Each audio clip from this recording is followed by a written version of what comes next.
This episode is brought to you by Energy Outreach Colorado. Energy Outreach Colorado is celebrating 35 years with their Greatest Hits Tour. Since 1989, they've been topping the charts in energy equity while helping thousands of Colorado families keep their homes warm and their lights on. Join their encore performance by donating at energyoutreach.org/donate. Your support ensures their platinum hits keep playing for decades to come. Energy Outreach Colorado, 35 years of #1 hits and still rocking affordable energy for all. Visit energyoutreach.org/donate to help today. This episode is brought to you by Pine Melon. Ever wish you could get farm fresh produce, eggs, dairy, and meat delivered right to your door? Well, thanks to Pine Melon, it's easy to have the Colorado Farmers Market delivered. Get all your small batch local faves you can't find at the chain grocery store dropped right on your doorstep. Simply visit pinemelon.com or download the app and use our code CITYCAST to get 75% off your first time. That's pinemelon.com, and don't forget, use our code CITYCAST to get 75% off. Today on CityCast Denver. Senator Michael Bennet jumped into the race for governor, but not all local Democrats are excited about him or his succession plan for the Senate seat. Then we follow up on the turmoil at Illegal Pete's and hear more of your takes on Denver's dog poop problem. Today is Tuesday, April 15th. I'm Bree Davies, and here's what Denver's talking about.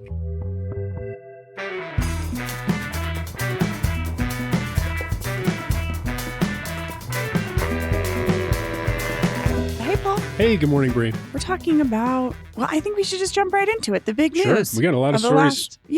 Let's do it.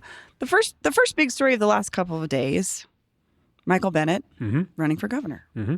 Yeah, we kind of had our eyes on this for a bit. It's a little early because the election isn't until November 2026, but Michael Bennet deciding to run for governor, it had been rumored for a few weeks. It sounds like, it's real. I mean, he had an announcement Friday in City Park, so it's happening. It's early, but Phil Weiser announced even earlier. So, yeah.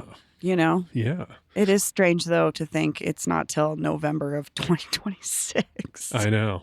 Well, I mean, if I'm Bennet, I'm like in Washington, I'm in the Senate. The Democrats have no power. Republicans control all three branches of government. So, and he said this in his announcement. He was like, I feel like I can make more of a difference in the fight against Trump from the governor's office back in Colorado. Which I guess I understand that logic. It must feel very frustrating right now in Washington to be a Democrat. Yeah, that was a strange comment to me too, because it kind of also just felt like, well, we're not doing anything over here, so I guess I'll try it over there. Like, it didn't feel like it was like I'm empowered by my party, So how that reads to voters will be a different story. True. I mean, that's what it's all about, is how are people going to respond to this stuff? Who was around him when he made this announcement? I feel like that was kind of a bigger deal. For sure. For sure it was. And because some of these people had been rumored to be candidates themselves, specifically Congressman Joe Neguse from Boulder and Congressman Jason Crow from Aurora, both of which people had been saying had been speculating, maybe testing the waters for a governor's run of their own. But instead, they were there on Friday, along with Denver Mayor Mike Johnston, endorsing Bennet.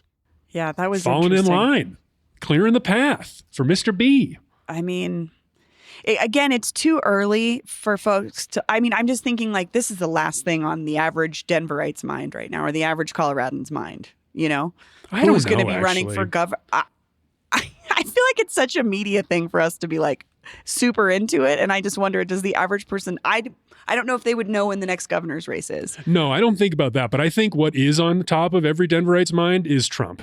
Yes. And what Trump is doing every day and what the Democrats are doing to resist Trump. And after that poll that Axios Denver had reported on last week that showed how locals' opinions of the Democratic Party have gone down so much since November, I think this is exactly what Denverites want to be thinking about and talking about. I got calls from people over the weekend about this announcement and how it went down and the nature of the messaging around Trump, around this particular office. I think it's very interesting right now. And he made some interesting decisions. That poll was interesting to me in comparison to how many folks showed up to a Bernie Sanders rally. People are still out there wanting to fight and very proud to be Democrats. And So I don't know. It's an interesting dichotomy to be like, we're fed up, but so many folks showed up to see him in AOC speak. Yeah. Yeah. I mean, hard to say. It's kind of apples to oranges. Why? Attending a rally versus a poll of the overall number of voters. Like if there was maybe a rally on the same day for a different cause, for a different type of Democrat, then we might have gotten a better comparison. But I totally see you. And like what we saw at that rally was a lot of people were fired up, ready to fight oligarchs. As the energy's there. Yeah. So yeah. Anybody else you think is going to jump in? I don't know, actually. I mean, every name that had been rumored has come off the board. Ken Salazar, the ambassador to Mexico, he says he's not running. Jenna Griswold, the Secretary of State, she's now running for Attorney General. So it seems like it might be a two-horse race with Phil Weiser, the current Attorney General, and Michael Bennet. And personally, I think that'd be a very interesting race, although these are two middle-aged white guys who I would say are maybe more on the centrist side of the spectrum when it comes to local Democrats. I would love to see more diverse voices and ideologically, but diverse in every way in this race, like because whoever comes out of the Democratic primary is probably going to be governor. Just for, I think that would just be better for our democracy, better for the health of our society. So hopefully more people get in there. I don't know though. It's hard to go up against two people like that have name recognition, previous, especially their track records, Yeah. Well, we'll be watching it. The other interesting piece we should talk about is the succession question. Oh, because he's going to be vacant. His seat will be vacant. If Bennet wins in 2026 and becomes governor, then his seat in the U.S. Senate will be vacant. And he said, as part of his announcement, that he wants to stay in the Senate. So he would be, should he win the race for governor, he would choose his own successor. He would, because the governor does that? Because it's the governor who picks who fills an empty Senate seat. This is actually how Michael Bennet got into the Senate in the first place. That feels strange to me as a voter. I don't love it. Yeah, well, I think the Denver Post editorial board agrees with you. Quote, if Bennet wants to beat Weiser, starting out his campaign with a political power grab is not a good look. It's not what Democrats are wanting to see from Democrats right now. No, I mean, not at a time when democracy is challenged, and this has been the critique of Trump for so long. For Democrats and locally to be going in on this kind of like anti-democratic, like backdoor deal kind of thing, I don't think it's a good look. This is what people were texting me about all weekend. Well, I feel like it's just the bigger conversation right now is like, what are Democrats doing? What are they doing to resist? Actually, like what is happening? And I think that's who is the leadership in the party right now nationally. And again, yes, when you do something, when you're able to choose your own successor, it does not, to me, it doesn't bode well as a person. I don't see that as a good look for a party. Yeah. I don't know. Who's trying to fight it. Although on the other side, there's a lot of people in Colorado who love Michael Bennet. And maybe they think he'd be the right guy to choose who fills his own seat. Yeah. I could see if you really like him and, if you're rah-rah on his, banning TikTok or maybe the child tax credit. These are the two things I associate with him policy-wise. Maybe you say, yeah, he's the right person to pick his own successor. Well, we'll see. Yeah. We're going to find out. Again, this race is not till November 2026. There's plenty of time for an upset. There's plenty of time for someone interesting, surprising to enter this race. We don't know. Could be I hope someone I hope we get some oddballs. Could be the Denver's oddballs. mayor's race all over again with 17 candidates. Bring it on. So bring it on. If you want to run for governor, get in touch. Email us. Email us denver@citycast.fm or leave us a voicemail 720-500-5418. Call us on the I Want to Be Governor hotline. Mm-hmm. Or if you got a question for Bennet, we're trying to book him on the show. Yes. Yeah. What do you want to know? I got some questions. What are his for plans? Mm-hmm. What does he think what does he want to do?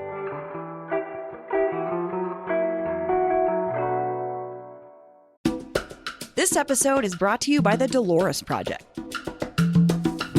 The Dolores Project has been a leader in providing safe, dignified, and trauma-informed shelter and housing for women, transgender, and non-binary individuals in Denver for 25 years. The Dolores Project follows a housing-first approach, prioritizing stable housing as the key to breaking the cycle of homelessness. I love the Dolores Project. I walked in there the other day, and it was just so beautiful, so welcoming. And the thing they told me is that Community members volunteers provide most of the meals that they serve every day, and folks that interact with the Dolores Project said that's like the biggest thing that they love the most is getting to have like a home-cooked family meal with friends. Last year, 94% of their supportive housing residents maintained their housing, and 42% of their shelter guests transitioned into permanent or stable housing. The Dolores Project offers 24/7 emergency shelter and permanent supportive housing, helping hundreds of people each year find stability and community. Celebrate 25 years of impact at the Dolores Project's special anniversary event in May, an evening of reflection, community, and action. Get your tickets now and be a part of the movement for lasting housing solutions. Learn more at thedoloresproject.org. That's thedoloresproject.org. This episode is brought to you by Denver Health. Planning an international trip? Before you pack your bags, make sure you're up to date on your vaccines. Different destinations come with different health risks, and there's nothing worse than getting sick on vacation. Denver Health's travel and immunization clinic makes it easy and affordable. Their public health experts will help you figure out exactly what vaccines or prescriptions you need for your trip abroad, and you can get vaccinated during your appointment. Their team can also make sure you're covered with routine immunizations like flu, measles, and tetanus. Also, Montgomery got his measles shot the other day, and he was very brave, and he didn't cry, even though I told him it's totally okay if you cry. But he was very brave, so he got to pick out a new book at the bookstore. Don't let preventable illnesses ruin your adventure. Schedule your appointment today by calling 303-602-3520. That number again is 303-602-3520. Wherever your travels take you, good health should always be a part of life's journey. Let's check in on an ongoing story that we've been covering, the Illegal Pete's saga. Paul, can you just give us the too long didn't read version of this Illegal Pete's drama before we dig into it for folks who maybe don't know what's up? Sure. Yeah. So probably 2 months ago now, I had noticed that there were some posts on the Denver food subreddit that were just going bonkos crazy with people who claim to be employees of Illegal Pete's talking about a bunch of problems that had cropped up within the company. If somehow you're not familiar with Illegal Pete's, it's a local burrito chain. They've been around for like 30 years. Much beloved, local darling relative to Chipotle. Also started here, but went global. So yeah, people were talking about all these problems. People were talking about the CEO and founder, Pete Turner, maybe not treating his employees as well as he used to. People were talking about food quality issues, food quality going down, folks getting sick. Honestly, a whole litany of things. So I interviewed Pete Turner on our show. It's an episode probably a lot of people heard, and they heard him, defend himself, talk about how difficult it is to run a business right now. And I thought most interestingly, talk about the challenges of expanding the company. He opened or remodeled 5 stores last year, and now they have 14 stores across the Front Range. So that's obviously a huge challenge, and that can cause a lot of strains in a lot of ways. And he said that one of the hard decisions he had to make was to reduce employee benefits. Previously, you'd get PTO at Illegal Pete's after 3 months, but now under his new system, you don't get PTO except for sick days until you've worked for the company for 4 years. That was something that I thought was particularly interesting. Bananas. That's a lot to ask of folks, considering how often we get sick as human beings. Yeah. Like that's why. Wow. Well, you still get the sick days. You still get the sick days. And he would say, and I have heard from other people, though, is that is pretty standard in the restaurant industry. Oh, I think, for sure. I think what graded was just the change itself, because Pete had prided himself for so long on being great for his employees. But then when he rolled this back, it left a lot of folks with a bad taste in their mouths. I mean, it makes sense. It's like, it's not hard. It's not hard to be the top dog in restaurants in terms of how you treat employees or the benefits that you're able to give employees. So if he was one of those folks that was able to do it and then all of a sudden changes that, no doubt if I was an employee, I'd be soured pretty quickly. Yeah. And then also his overall attitude, like he sent this text that I read to him and he defended where he was like, employees should be, quote, sorry, this is explicit. Employees should be, quote, fucking grateful for their jobs. That's really rough. So anyway, what has happened since then? I mean, this was a couple weeks ago. Do you have any changes? I have been eager to give this update because after the interview, I've heard from so many current and former Illegal Pete's employees And I've learned so much more about what exactly went down inside the company and what is still changing. And there have been some changes. So I'll just run through some specific things because each of these was like, oh, wow. Number one, there is a manager level employee who typically works from home, but occasionally worked the line at the DU location. Some of the folks that I heard from, current Illegal Pete's employees, who I'm keeping anonymous to protect them, they say that this person was one of the main offenders when it comes to like violating food safety precautions, like jumping in on the line, maybe not wearing gloves, not knowing exactly what the precautions were. Apparently, this person has been asked to go through kitchen training after complaints. So that's something. Good.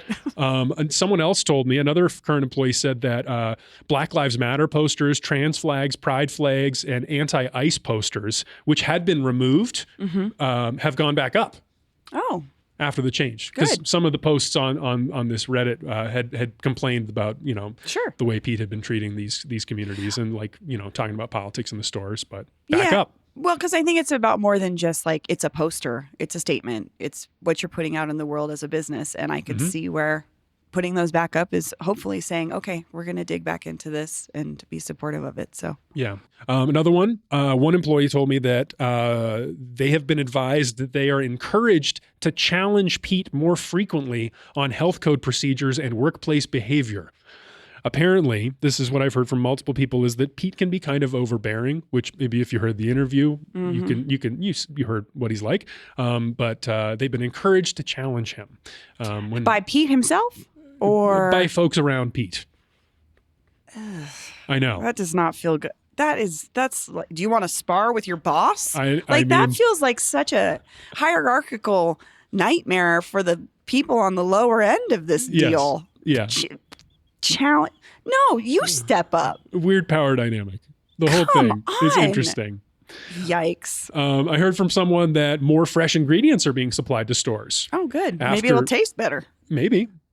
I mean, they say fewer bagged items, more fresh produce, renewed dedication for high quality ingredients. This is post the Reddit thread and the interview. And, another interesting one is that Pete, who had been serving as the temporary general manager of the DU location because of some particular problems with the old general manager, who was a beloved employee but had a personal conflict with Pete. There's some nasty DMs all in these threads. And Pete will no longer be serving as temporary GM. He had been planning to be there for another 3 months, but now he's expected to step back within weeks. That would be weird to work for the big boss. Yep. On a regular basis. That would be tough. I'm trying to think of all the kinds of jobs I've had where the most dramatic workplace would be. And I would say restaurants definitely are up there. You think? I mean, anywhere that's a high stress environment, If you work in a restaurant, time is everything. Everything is about timing and when you get your order and when you get your food, what's happening. And I can see where the high pressure environment combined with having your big boss in your store every day, that would be a lot. It would be a lot. So interesting. Well, it's good to know that. I have one last thing. Oh, okay. This is maybe the most interesting thing. I was given some screenshots of messages that a manager sent to an employee recently. This happened after the Reddit post, after the interview, and it relates to the sick leave policy. Oh, okay. So I wonder if you could just read that and tell me what you think. I'm sorry you're not feeling well. Oh, good Lord. I'm sorry you're not feeling well. However, as per our policy, it is your responsibility to find coverage for your shift. If you are unable to secure coverage, we will still need you to report to work as scheduled. Please let me know as soon as possible what arrangements you have made. If you have any questions, feel free to reach out. So what does that mean to you? You're shit out of luck if you're sick and nobody will take your shift. Yeah. I mean, okay, look. I've been in this position. I have worked this exact job where this is the requirement, said or spoken or unspoken. Absolutely. However, I think if we learned anything from the height of COVID, it's that we're not bringing sick people into work anymore. And that sounds to me like you better get in here dying or not. Yeah. And I don't want to, this is not surprising to me. Again, I've seen this in retail. I've seen it in restaurants. That's the norm. That doesn't mean it's right. Yeah.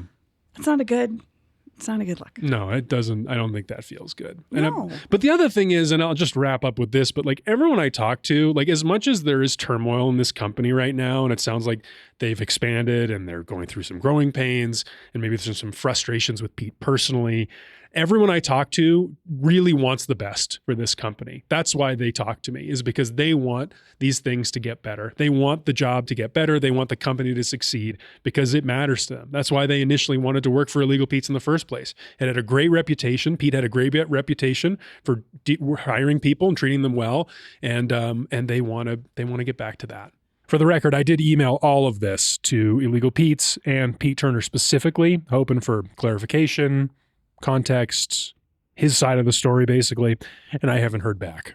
And if anyone from Illegal Pete's wants to talk or has something to share, I would love to hear it. You know how to reach me. Contact information is on our website, and call our number 720-500-5418.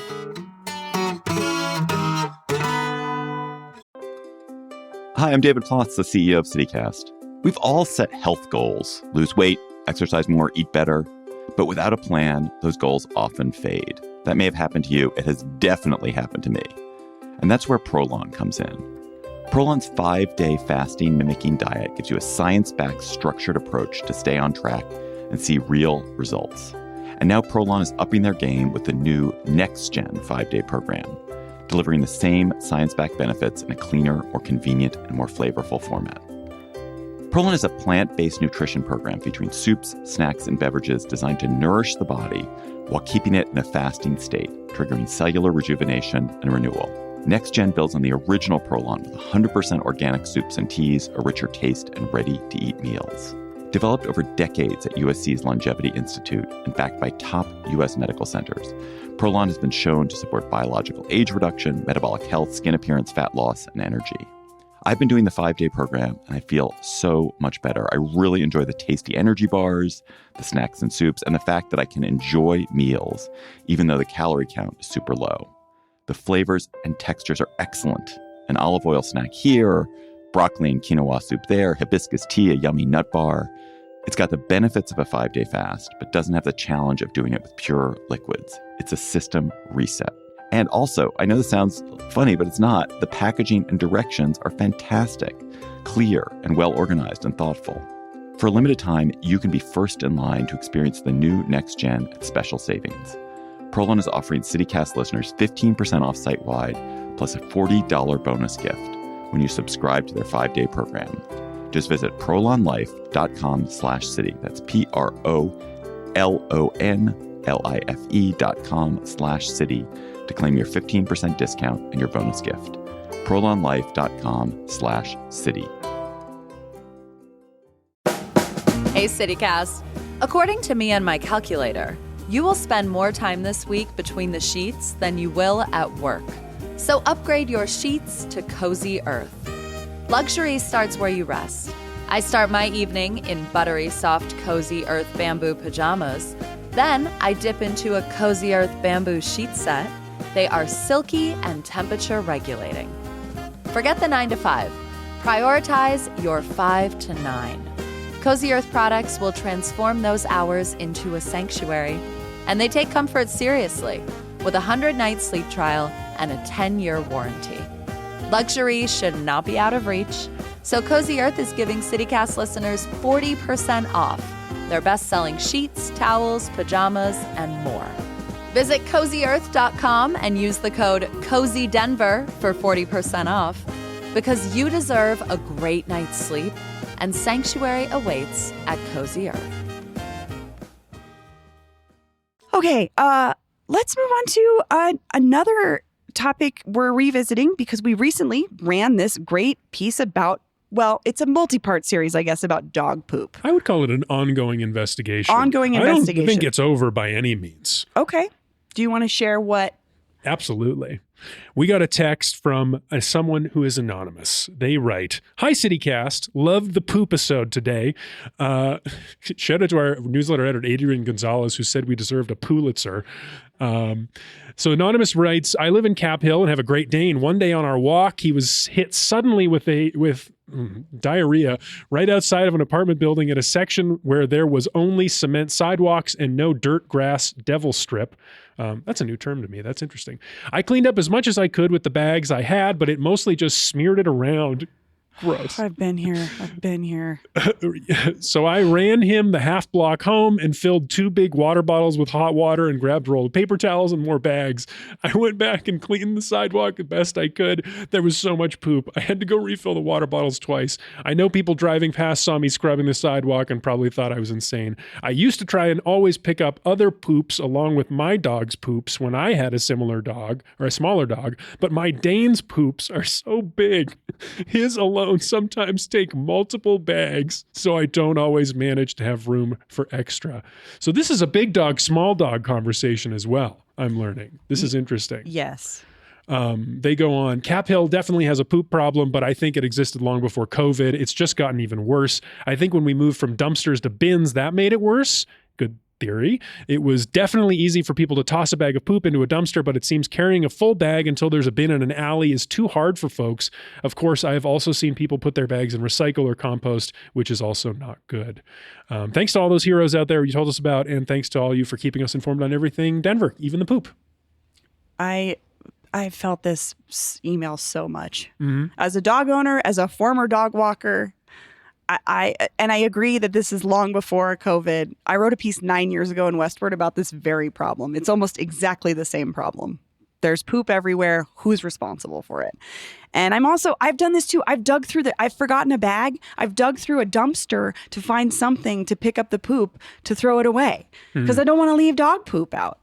So for those unsung heroes out there picking up other people's dog poop. That's crazy nice. Thank you. Yeah, thanks for doing that. that. Really appreciate that. And those Great Dane poops, though. That's no joke. No. Those are big. I'd appreciate this person because we were wondering, like, who is the person that doesn't pick up after their dog's poop? That's the eternal question. Maybe it's a person who just had to run home to get a couple more bottles of hot water so they could scrub. I would love to believe that, but I don't for one moment. I think this person is the outlier. And that, like, even if you're the good person that does normally pick up, if you had that situation, I don't know if all of us would spend that amount of time cleaning it up. That's pretty admirable, but also I would say pretty unlikely of the average dog owner. Let me read one more comment here. This is another great theory that someone brought up that I had not considered. This is from Red Kel Pace on Reddit. They said, I listened to both the episode with David Plotz and today's episode and kept waiting to hear my theory of the behaviors driving this issue, but no one mentioned it. So what I think, in addition to the off-leash dog free-range pooping problem, which I love that theory, we also have a distracted human problem. A dog walk is a break to check and respond to your social media and text messages. People have their heads in their phones so much that they don't realize that their dog has pooped, or they can't be bothered to interrupt whatever post text they're responding to on their phone to pick up the poop. Yeah. See, this makes me want to wish we had data going back before smartphones. Oh, yeah. Because then we might be able to see some change for the distraction levels. Yeah. I think that is one theory. I just think it's lazy people. I don't think it's that deep. I think people are lazy. A lot of places have bags out. You know what I mean? Like, a lot of places try to provide bags, whether it's an apartment complex or a park.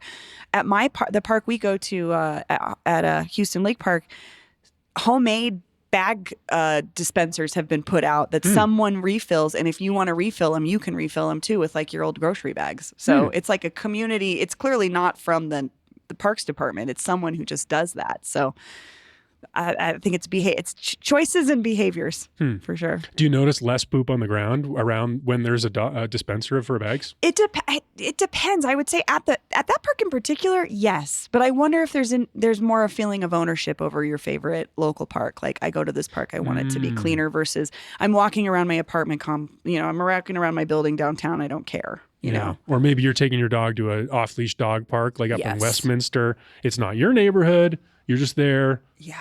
We did get some people calling in from Westminster about dog poop. Because they had that big dog poop problem, right? In that park? Was that in Westminster? I don't remember. Was it a poop problem or was it just an off-leash dog problem? Maybe I'm getting the off-leash dog problem confused with another poop problem. Yeah, although they're certainly connected. I love that theory about the off-leash dog correlation, because if you're not seeing your dog pooping, you're not picking it up. Totally. Yeah. My dog, I don't pick up his poop in the yard. I just let him out and close the door and wait till he's done. He comes back in. But I also don't take care of my yard. My husband does. I bet he picks up a lot of Boomhauer's poop. Yeah, well, this just feels like a timeless problem to me. Yep. No matter the era of Denver, we still have a problem. And like I said, the investigation is not over. We still want to hear from you. If you have theories, if you have leads, I want to follow them. I want to track them down and figure this out. Does Denver have a dog poop problem? You can give us a call on the Pulitzer-winning CityCast Denver hotline, 720-500-5418. Send us an email, denver@citycast.fm. Well, Paul, I think that's it. See you next time. See ya. That's all for today here on CityCast Denver. If you enjoyed the show, why not take a minute to tell the Denver Post editorial board about us? Rate the show wherever you get your podcasts and subscribe to our morning newsletter and learn more about us at denver.citycast.fm. We'll be back tomorrow morning with more news from around the city. See ya.